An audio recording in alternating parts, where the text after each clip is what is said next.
Bienvenidos, señores, ¿qué tal? Una jornada más, ya estamos con todos ustedes aquí en nuestra alquería, esa máquina del tiempo que encendemos para todos ustedes visitando nuestro municipio de forma exhaustiva, sobre todo rescatando, escarbando, rascando todos los detalles de nuestra historia, como siempre lo hacemos a través de nuestro cronista oficial, de don Manuel Domínguez, visitando nuestro cementerio, nuestro camposanto, desde hace ya varios programas, y a través de nuestro cementerio, como no, recordando también grandes figuras motreleñas, bueno, pues que sin duda alguna pues trabajaron y formaron gran parte de nuestra historia y que están lógicamente pues morando aquí en nuestro cementerio. Recordamos que estuvimos visitando nuestro patio 2, el patio que originalmente era el cementerio, como digo, de la forma primigenia, ¿no?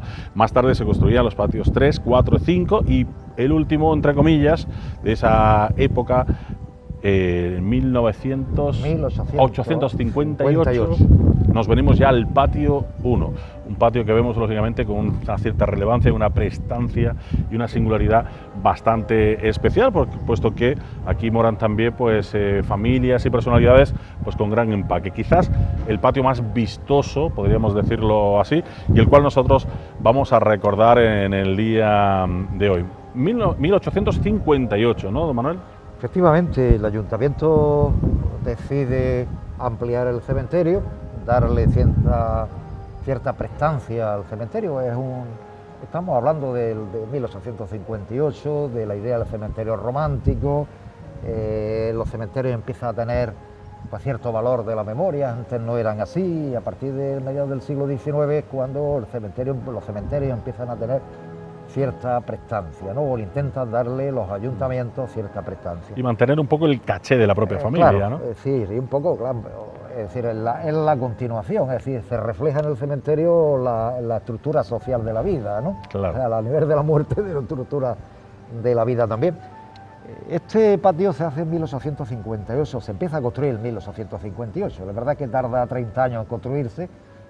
Fue lento, la obra de casa de palacio van despacio, y sí que es verdad que se intenta pues darle más prestancia al cementerio y lo hacen construyendo hacia el sur, es decir, añadiendo al antiguo patio 1, hoy patio 2, un añadido, un patio rectangular, pues prácticamente de casi las mismas medidas que el patio 2, porque yo diría que si lo viéramos en su momento justo coincidiría con la misma longitud del patio 1, prácticamente simétrico, ¿no? Simétrico, y añadía, lo hace José Díaz de Losada, es el arquitecto del ayuntamiento, que es el encargado por parte de la corporación de construir este patio.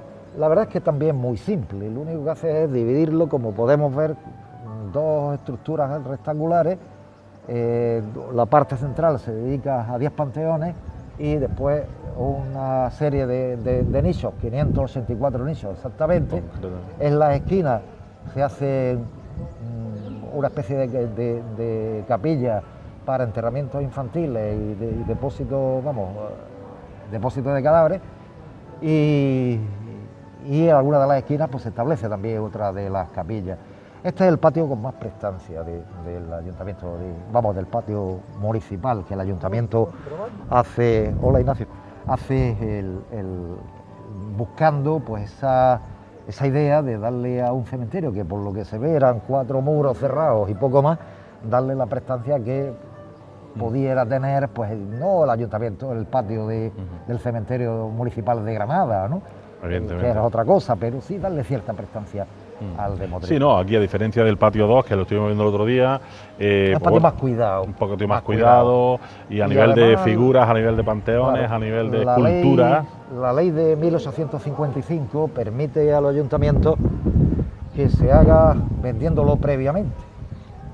Como siempre es que el ayuntamiento le pilló sin dinero, como siempre, y permiten hacerlo con venta previa, es decir, con el dinero que la gente compró los nichos y los panteones aquí, construyeron el patio. Se conserva esta documentación está en el archivo del ayuntamiento y se conserva. Y sabemos perfectamente que aquí pues las familias más importantes de Motril adquirieron nichos, adquirieron panteones y se hizo con presos, curiosamente. Con presos que estaban dedicados a trabajo forzado en la carretera de Granada. Mano de obra barata. Mano de obra barata. Claro. y se conserva, ¿no? Se conserva toda la documentación de la construcción de este patio, incluso se conservan algunos planos. José Díaz de Losada fue el arquitecto que construyó, que por cierto está enterrado aquí, ahora la veremos. Y bueno, pues este patio en teoría se pretendía que las grandes familias de Motril de aquella época pues estuvieran aquí y bueno, algunas se consiguió, ¿no? Es decir, que evidentemente hasta 1889 no se termina este patio, es decir, que tardaron unos cuantos años, prácticamente 30 años en construir este patio. Las cosas de Palacio van despacio y este patio se tardó mucho tiempo en construir. Y es el patio ahora mismo más importante. 1800? 1889, es decir, que se construye en el 58, se empieza en 1858 y se termina en el 89, siendo el alcalde Francisco Arroyo, ¿no? Es decir, que es un patio, quizás aquí se trasladaron por las fechas que tenemos en las lápidas, debieron ser trasladados de otro sitio. Porque hay algunas fechas es que por eso te he preguntado, porque yo estoy viendo, por ejemplo, 1873, claro, ¿no? ya estaría medio construido, es decir, claro. Pero en realidad el edificio y la capilla, que ahora también la veremos, pues se tardó hasta se inaugura, precisamente en la placa está ahí en la entrada del cementerio, recordando la fecha que se puso en servicio. En teoría debía estar en servicio mucho antes, ¿no? Seguramente, pues los pabellones de nichos que se construyen aquí tampoco era tanta construcción, ¿no? Y da la impresión de que hay algunos enterramientos que se traen de otro sitio, ¿no? Posiblemente, pues algunos de ellos, yo diría que hasta el cementerio del Carmen, ¿no? Es decir, posiblemente algunos de ellos, no lo sabemos porque no se conserva la documentación, pero algunos de ellos, es decir, que en 1873 en teoría no estaba terminado de construir. Lo que no sabemos es si se trae el enterramiento después, se hace un traslado después de otro sitio aquí a este panteón de la familia Garballo, Garballo Bermúdez de Castro, claro. Y que fijaros que los enterramientos son curiosísimos, ¿no? Está desde 1873 hasta el año 2020, es decir, que esta familia todavía mantiene sus enterramientos en el Bermúdez de Castro. Bermúdez de Castro, el Garballo Bermúdez de Castro. Y aquí pues está prácticamente gran parte de la familia Moreno Garballo, Antonio Moreno Garballo, que fue incluso con Antonio Moreno trabajó en el ayuntamiento de Motril, es decir, que hay mucha gente conocida en este patio. Y ha pasado un poco lo mismo también, es decir, este patio se ha reutilizado, ¿no? Es decir, la mayor parte de los nichos ya prácticamente son casi todos nuevos, ¿no? Con lo cual pues no se ha conservado parte de esa memoria de este primer patio, pero este primer patio, muchas de las escrituras de ventas de nichos están aquí, ¿no? Es decir, que se han conservado y sabemos perfectamente. Y podemos recorrer, pues quizás los panteones de más prestancia estén aquí, y quizás, pues evidentemente, era el patio de mayor relevancia del cementerio motrileño. Podemos ver algunas cosas, es decir, algunos que son pues muy curiosos, ¿no? Por ejemplo, pudiéramos ver, aparte de médicos como la familia Aguado y María Rosario Hernández, es decir, la familia Hernández Álvarez, fijaros este nicho, ¿no? De 1878, Vicente Tros de Ilardulla Albéniz, mariscal de campo, Jerónimo Tros de Ilardulla Mendoza, capitán de la Real Guardia Valona, don Pedro Tros de Ilardulla la Real Guardia Valona. Valona era la guardia que protegía al rey, ¿no? Es decir, que y Pedro Tros de Ilardulla, que murió muy joven, pero fue escritor, tiene un librito sobre la geografía física de Motril y un artículo bastante largo sobre la historia de Motril, publicado sobre el principio del siglo 1909. Pues ahí lo tenemos a Pedro Tros de Ilardulla, alumno de la Escuela de Caminos, ¿no? que fue uno de los historiadores que conocemos y su librito sobre la geografía de Motril, que yo lo tengo fotocopiado, pues es muy curioso de verlo, un estudio y datos sobre la historia de Motril, que publica en uno de los periódicos motrileños de principios del siglo, que también habla de la historia de Motril, que fue uno de los primeros historiadores motrileños, ¿no? Y murió muy joven. Esteban Martín Feriche Martín, Teresa Cazorla, es decir, gente muy conocida en Juan Fernando Garballo Cabo, es decir, que familia Garballo. y hay pues algunas lápidas pues muy antiguas, del principio de los 20. Esta que apenas se ve era de la estación de telégrafo, fijaros, de 1898. Muerto en la estación de Motril el 1 de enero de 1898 a los 45 años de edad. Sí. Jefe de telégrafo. El jefe de telégrafo lo mataron, le dieron un tiro. Fue una de las tragedias motrileñas de aquella época. Era el jefe de telégrafo de Motril. Es decir, que hay pues muchísimas, y lo que digo, pues se han reutilizado. Gerardo Esteva García de Viedma, ¿quién no conocía a don Gerardo, no? Es decir, un hombre también muy relacionado con la cultura de Motril, no solo con la medicina, fue el gran obstetra de Motril, ¿no? En unos años la clínica de don Gerardo era famosa y él fue una gran persona y un gran hombre, ¿no? Y evidentemente, pues aquí también está enterrado, ¿no? Y es verdad que relativamente pronto y todo el mundo lo recuerda, todavía muchísima gente lo recuerda a don Gerardo, ¿no? Gerardo fue un hombre muy implicado con la cultura en Motril, con la educación en Motril, un hombre muy implicado, aparte de su faceta como médico ginecólogo. ¿Cuántos deben su nacimiento? nacimiento? En su clínica, ¿no? Es decir, que hay una gran historia. Podemos repasar cualquiera de los nombres que tenemos aquí, Juan Luis Ballesteros, familia Ballesteros. Es decir, que indudablemente pues todo está lleno de historia motrileña, ¿no? Estos pabellones, digo que empezaron a usarse o a construirse en 1850, estos pabellones de nicho. Y en las esquinas se dedicó para enterramientos infantiles. Y la fosa común que está ahí, el depósito que está ahí, debajo. O sea, estos escalones no están hechos al azar. Que hay un agujero y ahí sí. está la entrada en la fosa común, ¿no? Cuando los restos se sacan de los nichos se arrojan ahí. Ya también han desaparecido, casi todos eran enterramientos de niños. Cuando se enterraban, algunos, ¿no? Porque la mortalidad de infantil en el siglo XIX era extensísima. Claro, ¿no? si vemos algunas lápidas, pues fallecido o subía al cielo a los 5 meses, a los 4 meses. La mortalidad era tremenda, ¿no? Y bueno, algunas de ellas se han reutilizadas también para mayores ya no. Pero esto fue durante mucho tiempo los enterramientos de niños. Esta y la otra del otro lado, la otra esquina del patio fue usada para enterramientos infantiles. La familia Illuminati, hoy no queda nadie, bueno, sí, queda Rossi y Patricia. Y el hermano. Y el hermano, sí, la familia Torres de la Torre y Moreu, otra de las familias importantes de Motril, es decir, la familia Moreu, ¿no? Que tuvieron una importancia tremenda en el mundo de la economía, de la Torre Moreu, ¿no? Que fue y la Torre Moreu, que fue una familia, Horacio Moreu, alcalde de Motril también, es decir, que tuvieron una importancia tremenda en la historia de Motril, en esos años de finales del 19, principios del 20. ¿Todos vienen de nuestros días Moreu? Sí, familia que indudablemente forman parte de la historia, ¿no? Es decir, que es curioso cómo ha quedado pues, una parte de la historia muy importante de nuestra cultura y de nuestro mundo de los negocios, eran banqueros, ¿no? Es decir, que indudablemente formaron parte de la historia cultural y económica de la ciudad. De la banca Moreu, ¿no? Claro, la banca Moreu.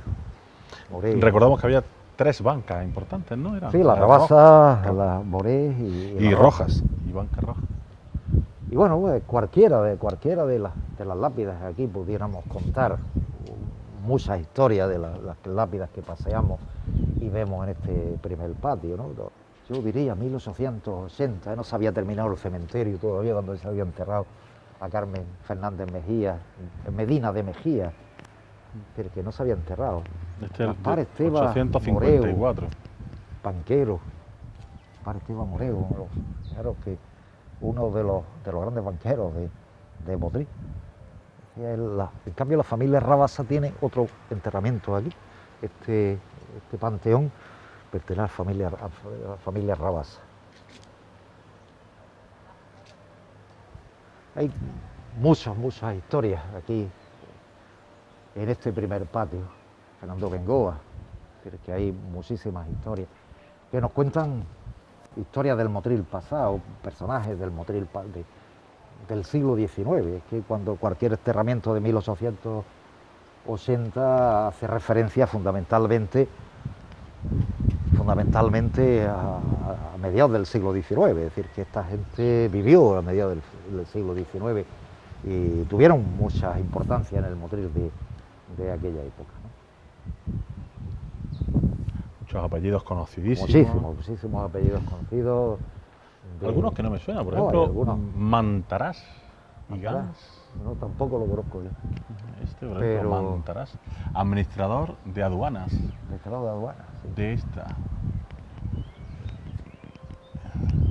Ahí, Administrador de aduanas, del año 1919. En esta capilla está la familia Díaz Moreu. En esta capilla que tenemos aquí, la familia Díaz Moreu, aquí está enterrado el almirante Díaz Moreu, famoso por su intervención en la guerra de Cuba, con el acorazado Colón. Con el acorazado Colón. La guerra de Cuba fue con el acorazado Colón a la guerra de Cuba. Es verdad que lo mandaron con un acorazado sin cañones a luchar contra la flota norteamericana. De la precipitación, ¿no? De rápidamente, era un acorazado. Una guerra que estaba perdida, porque España no podía competir con la potencia militar de los Estados Unidos en aquella época, pero allí fueron los soldados españoles a defender, pues, la patria, ¿no? Y bueno, allí estuvo Díaz Moreu, no muere en Motril, es trasladado por la familia de Don Moreu a Motril y es enterrado aquí. Aquí está también, pues, parte de la familia Moreu, alcalde de Motril, gente que tuvieron una gran importancia en la historia económica y política del Motril de mediados del siglo XIX, finales del siglo XIX y principios del XX.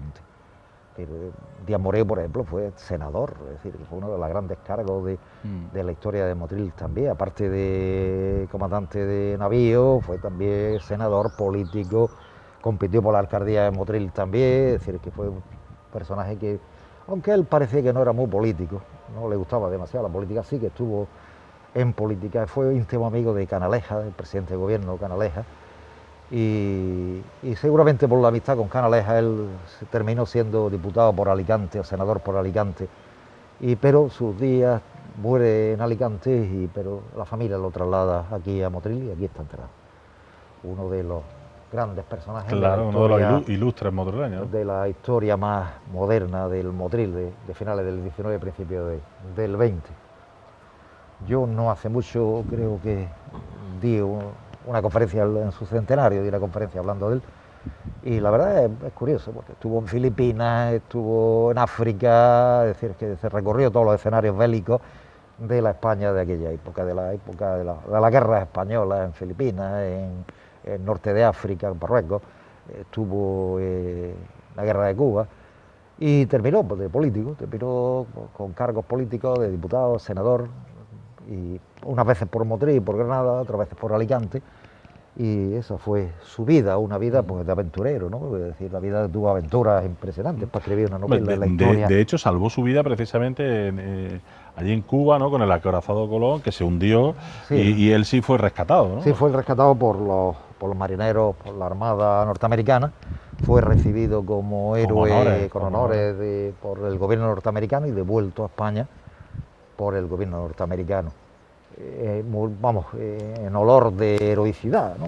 Y el Ayuntamiento de Motril le dedica una plaza, la Plaza de la Monja, que hoy se llama Plaza Díaz Moreu. La Plaza de la Monja, donde está la farmacia de Corzo actualmente, sí, claro. La antigua Plaza de la Monja le ponen... Sí, pero que ahí murieron bastantes motrileños, unos 300... Sí, participaron unos 300 motrileños en la guerra de Cuba. Soldados motrileños, ¿no? Entre marinos, infantería de marina, tuvieron casi 300 motrileños, algunos de ellos pues allí se quedaron en Cuba, otros consiguieron venir a Motril, muchos de ellos vinieron enfermos y después no se les acogió, salieron con mucha historia de héroes de aquí, pero cuando volvieron después de la pérdida del imperio colonial, pues no fueron recibidos tan bien, ¿no? Es decir, un poco se olvidaron de ellos. A mí me gustaría que de alguna manera se acordara de toda esa gente todos los 300 soldados motrileños que estuvieron luchando por España en la guerra de Cuba, una guerra muy complicada para los españoles. Cuba estaba muy lejos y la potencia militar norteamericana era muy superior a España, ¿no? Con lo Bueno, cual, tampoco pues, costaría nada en alguna plaquita, en algún bueno, la sitio. plaquita, incluso se aprobó en un pleno poner Ah, una ¿sí? plaquita debajo de Díaz Moreo recordando a los soldados motrileños que estuvieron en la guerra de Cuba. En la misma plaza de Díaz En la misma Moreo. plaza debajo, es decir, un recuerdo pues también a los soldados de Motril. Pues Y claro que sí. hay pues muchísimos nombres, la familia Feriche, la familia Cazorla, aquí tenemos pues ni más ni menos que podíamos citar, siempre te olvidas algunos, pues es difícil seguirlos a tantos, pero está Gaspar Esteva Rabasa. Gaspar Esteva, otro de los personajes de la historia de Motril contemporánea, ¿no? Fue escritor, político alguna vez, fue alcalde de Motril incluso, pero yo creo que don Gaspar Esteva de político no tenía nada, tenía más de literato y de buena gente, de persona, de ¿no? personaje dedicado al mundo a la cultura, pero tuvo en algún momento pues, un editor de uno de los periódicos más conocidos de aquella época, la revista, se llamaba la Revista Local y Literaria, y fue uno de los grandes personajes. Lo mismo escribió pues alguna novela, zarzuela, fue un hombre promotor de la cultura en Motril, y el Ayuntamiento de Motril pues le puso una placa y le dedicó la tradicional Plaza de Pineda, hoy conocemos como Plaza de las Palmeras, le pusieron Plaza Gaspar Esteva. Esteva Rabasa. Y la verdad es que fue todo un personaje. Yo no hace mucho escribí, hace un par de años, un artículo sobre él, sobre su muerte. Tuvo un accidente en Granada y lo atropelló un tranvía. En Granada iba a hacer unos negocios en Granada, un tema de su trabajo y tal, era abogado, y tuvo la mala suerte de intentar subirse en un tranvía en marcha, no lo consiguió, se cayó y lo atropelló. El mismo la jardinera, tranvía. es decir, el segundo vagón que llevaba el tranvía. Y bueno, aquello fue un duelo tremendo en Motril, porque además no, era un hombre relativamente joven. Pues iba a decir, no era... No, era hombre, y además muy querido en Motril. Hijo predilecto de nuestra ciudad. Predilecto, desde fundador del Colegio Politécnico, es decir, desde joven había estado volcado, aparte de su tema de negocio y tal, de su profesión, había estado volcado con el tema de la cultura en Motril, la creación del liceo motrileño, el teatro en Motril, la poesía en Motril, la prensa en Motril, lo hizo todo, ¿no? Prácticamente lo hizo todos los aspectos de la cultura motrileña. Fue un personaje poeta, literato, escritor, cronista, político, hizo un poco de todo, conferenciante. Fue todo un personaje que a lo mejor había que ver, yo diría que todos estos personajes que han contribuido tanto a la historia de Motril, a la cultura de Motril, no tienen tiempo ni tienen ideología, ¿no? Es decir, forman parte del acervo patrimonial de la ciudad. Motril en ese aspecto hemos sido poco agradecidos, ¿no? Es decir, este personaje se merecía alguna estatua, ¿no? Como Javier de Burgos o Díaz Moreu, son personajes que... Pero Díaz Moreu a lo mejor pues no estuvo tan implicado con Motril, porque no estuvo en Motril, porque sus destinos como militar fueron desde Filipinas estar siempre fuera, claro, a Marruecos y América, pero Gaspar Esteva Rabasa, que estuvo peleando por la cultura motril yo diría que desde los primeros años de la juventud, ¿no? Hasta que tuvo la mala suerte de que lo pillaron tranvía en Granada, lo atropellaron tranvía en Granada. Lo que le pasaba a Julio Rodríguez cuando hablábamos... Como lo pasaba a Julio Rodríguez, a lo mejor estos personajes necesitarían, ¿no? A lo mejor no una estatua, a lo mejor una placa, ¿no? Esta misma placa que tenemos aquí, pero ponerla, darle su valor de vida, ¿no? No su valor de muerte, sino su valor de vida, ¿no? Aquí nació, pues, Gaspar Esteva Rabasa, un personaje literato, motrileño y tal. Oye, que nos engrandece a nosotros también como ciudad el hecho de acordarse de los nuestros y poner en valor a los nuestros, ¿no? Lo que han significado, lo que siguen significando para nosotros. Indudablemente, gente tan importante que ha tenido pues una importancia tremenda en ese aspecto, ¿no? Es decir, gente que como Gaspar Esteva Rabasa, que fue político, yo diría que por casualidad, ¿no? pero tuvo una importancia tremenda en la cultura madrileña. Es decir, cualquiera que un poco quiera saber de la cultura madrileña a finales del 19, principios del 20, hay que hacerle referencia a Gaspar Esteban Rabasa. Es decir, que indudablemente, yo por eso digo que somos a veces las ciudades, o tenemos memoria corta, ¿no? Y a lo mejor hoy nadie, muy poca gente sabe que la plaza de las Palmeras es Gaspar Esteban, porque además la plaza es muy pequeñita. Exactamente, está allí arribita, ¿no? La plaza, ese es el nombre, pero... Y no se ve prácticamente, pero fue un gran hombre, es decir, un gran hombre en sus intereses por la cultura en Motril, ¿no? Tuvo su aspecto político, lo cual no lo hizo mal tampoco, es decir, que en ese aspecto tampoco fue... Pero tuvo un aspecto cultural que es muy importante. Aquí vemos algunos de los... La familia Vallecillos, José Vallecillos, que muere en Holanda, y era uno de los emigrantes motrileños, accidente de trabajo en Holanda, fue muy comentado en Motril en su época, y la familia Vallecillos hicieron este templete a la memoria de... Fallecía con 30 años de edad. Sí, murió muy joven. Fue muy trágico, ¿no? La familia Rabasa, allí está en otro panteón de la familia Rabasa, la familia de banqueros, comerciantes. Muchos de ellos, como los Moreu, Rabasa y tal, de origen catalán. Sí, la burguesía motrileña, los catalanes que llegan a Motril en el siglo XIX, forman la clase alta, burguesa alta de Motril, se dedica al comercio, a la banca. La banca Rabasa fue un negocio muy conocido en el Motril de finales del siglo XIX y principios del XX. Y casi todos están representados aquí, la familia Garballo. Los Garballo se dedicaron fundamentalmente al principio, o los primeros datos que tenemos de los Garballo, están dedicados a la fabricación de textiles. Tenían un taller de textiles en la calle Las Cañas y a mediados del siglo XVIII se trasladan y compran las naves de una fundición que había en el llano La Fundición, al lado del Javier de Burgos, y allí establecen ellos el telar, el famoso telar de la famosa fábrica de los telares, ¿no? Eran las naves de la fundición de Burgos y Kirkpatrick, que tenían una fundición de plomos allí en ese que hemos llamado, ya era la fundición, y allí ellos compran y trasladan cuando ya cierra la fábrica de la fundición, trasladan sus talleres allí. Y a partir de ahí una familia que también surge con fuerza en Motril económicamente, ¿no? Dedicado siempre al mundo del comercio.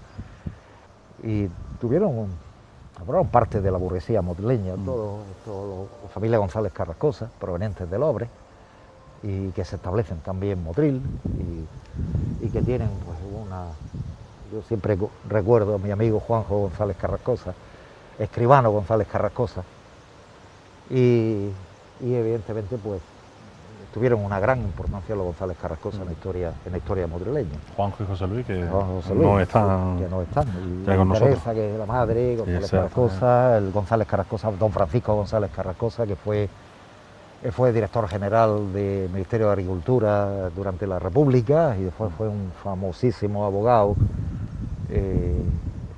Después de la Guerra Civil fue un famosísimo abogado, ¿no? Bueno, pues tenemos aquí la mitad de este patio 1, como estábamos hablando, porque nos queda todavía que visitar la parte simétrica. Hemos venido por aquí y bueno, recordando pues a muchas y numerosas familias, digo muchos apellidos que lógicamente a todos los que seguro que están viendo la televisión de Motril, viendo nuestra alquería, les suenan todos estos apellidos. Y muchísimos más. Y muchísimos más que lógicamente que podríamos estar, porque bueno, vamos un poco a bola pluma. A bola pluma, lógicamente, para no demorar muchísimo este programa de nuestra alquería, de la visita al cementerio, porque esto si no sería tremendamente largo. Nosotros, si te parece, Manolo, vamos a dejar aquí para este último programa nuestra visita. Vamos a seguir en el próximo también, si acaso nos iremos a la otra parte de este patio 1, porque nos queda por seguir visitando nuestro cementerio, y como ustedes bien están comprobando, pues la historia de nuestros motrileños, la historia bueno, de todos esos protagonistas que nos ha ido dando nunca mejor dicho, la historia de nuestro municipio. Así que nosotros les emplazamos ya para la semana que viene aquí en nuestra alquería, donde seguiremos visitando nuestro cementerio y por tanto las grandes historias de nuestros grandes motreños. Hasta entonces, os esperamos. Adiós.